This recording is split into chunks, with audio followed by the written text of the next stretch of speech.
सोचिए एक ऐसी पौराणिक कथा के बारे में जिसमें साइंस फिक्शन की हर बात हो। उड़ते हुए शहर, एंटी ग्रेविटी टेक्नोलॉजी और ऐसे हथियार जो पूरे ब्रह्मांड को हिला दें। जी हाँ, आज हम बात करने वाले हैं त्रिपुरा की उसी अविश्वसनीय कहानी की। इस कहानी की जो नींव है ना, वही कमाल की है। एक ऐसी मौत डिजाइन करना जो इतनी नामुमकिन हो कि वो असल में अमरता का ही दूसरा नाम बन जाए। तो चलिए इस कहानी में और गहरे चलते हैं। कहानी की शुरुआत होती है एक बड़े नुकसान से। असुरों के राजा तारकासुर युद्ध में मारे जाते हैं।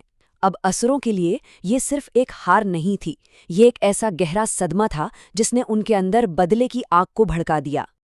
अपने गम में डूबने के बजाय तारकासुर के बेटों ने अपने दर्द को एक बिल्कुल नई सोच में बदल दिया। उन्होंने ये समझा कि असली ताकत बाजुओं में नहीं बल्कि दिमाग में होती है। देखिए, वो सिर्फ एक और जंग नहीं जीतना चाहते थे, वो तो पूरे सिस्टम को, पूरे खेल को ही पलट देना चाहते थे। और अपने इस इरादे को पूरा करने के लिए उन्होंने जो किया वो हैरान कर देने वाला है। उन्होंने हजारों सालों तक कठोर तपस्या की, इतनी जबरदस्त तपस्या कि उनकी इच्छा शक्ति ने ब्रह्मांड का संतुलन ही बिगाड़ दिया। आखिरकार ब्रह्मा जी को खुद आना पड़ा। अब देखिए, उन्होंने सीधे सीधे अमरता नहीं मांगी। ये तो प्रकृति के नियमों के खिलाफ था। इसके बजाय उन्होंने सृष्टि के नियमों में ही एक ऐसा लूप होल, एक ऐसी खामी ढूंढ निकाली जिसे कोई तोड़ न सके।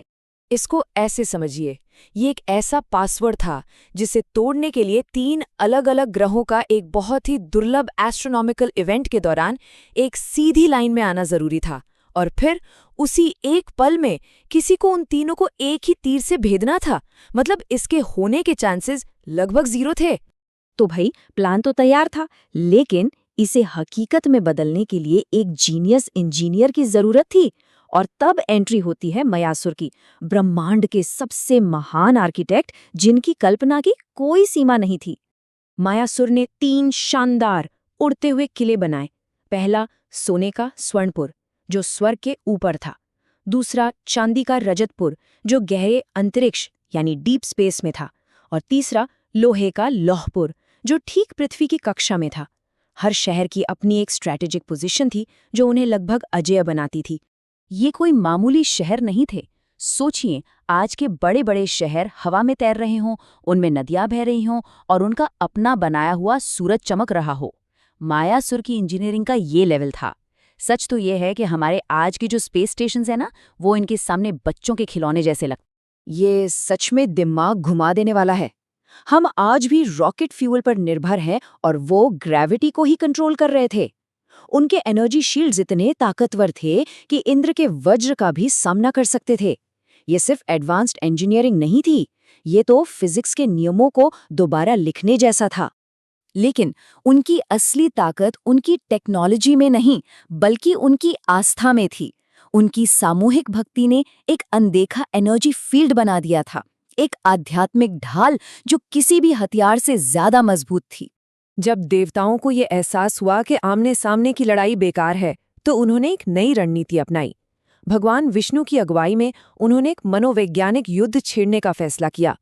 प्लान ये था कि हथियार उठाने से पहले असुरों के विश्वास और उनके चरित्र को ही तोड़ दिया जाए। और ये एक बेहद खतरनाक मिशन था।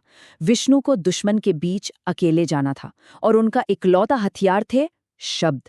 उनका मकसद सिर्फ जानकारी चुराना नहीं था, उनका मकसद था एक पूरी सभ्यता की आत्मा को ही भ्रष्ट कर देना।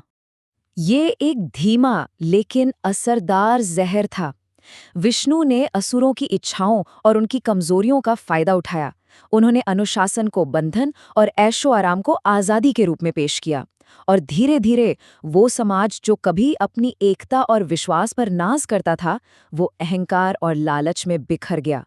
और जैसे ही असुरों का धर्म खत्म हुआ, उनकी आध्यात्मिक ढाल में दरारें आनी शुरू हो गईं। उनका सॉफ्टवेयर क्रैश हो चुका था और अब देवताओं को आखिरी हमला करने का मौका मिल गया था। पर अब जब ढाल हट चुकी थी, आखिरी चुनौती अभी भी बाकी थी, उस नामुमकिन शॉट को लेना।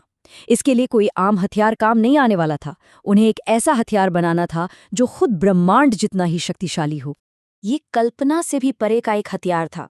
देवताओं ने सिर्फ लोहा या लकड़ी नहीं, बल्कि ब्रह्मांड की शक्तियों को ही हथियार बना लिया। पृथ्वी उनका रथ बनी और भगवान विष्णु जिन्होंने उनकी आस्था को तोड़ा था वही अब उनके विनाश का बाण बन गए। ये शायद सबसे बड़ी लौकिक विडंबना थी। और फिर कहानी के क्लाइमैक्स में एक अविश्वसनीय मोड़ आता है। शिव को उस विशाल हथियार को चलाने की जरूरत ही नहीं पड़ी। उनकी शक्ति इतनी ज्यादा थी कि उनकी सिर्फ एक मुस्कान ही उन उड़ते हुए शहरों को राख में बदलने के लिए काफी थी।